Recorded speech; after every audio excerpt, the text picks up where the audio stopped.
நீங்கள் பார்த்து கொண்டிருப்பது நியூஸ் 21 செய்திகள். தமிழ்நாடு செய்திகளை உடனுக்குடன் தெரிந்து கொள்ள நியூஸ் 21 செய்திகளை பாருங்கள். கொடைக்கானலில் இன்று வில்பட்டி ஊராட்சி ஒன்றியம் கிராம சபை கூட்டம் வட்டார வளர்ச்சித்துறை அலுவலர் சாமிநாதன் அவர்களின் தலைமையில் நடைபெற்றது.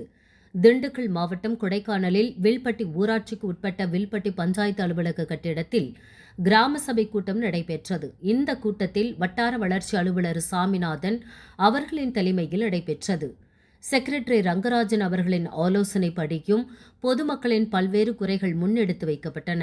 இந்த கிராம சபை கூட்டத்தில் திரளாக பொதுமக்கள் கலந்து கொண்டு குடிநீர், வாய்க்கால், மாற்றுத்திறனாளிகளின் நலன், பொது சுகாதாரம், மின்சாரம், வில்பட்டி தெருக்களின் பெயர்களை சாதி பெயர்கள் இல்லாமல் ஒன்றிணைத்தல், அங்கன்வாடி பணியாளர்கள் நலன் உள்ளிட்ட பல்வேறு நிகழ்வுகள் பற்றி கலந்து ஆலோசனை செய்யப்பட்டது குறிப்பிடத்தக்கது. நியூஸ் 21 செய்திகளுக்காக தலைமை செய்தியாளர் குல் சுரேஷ்.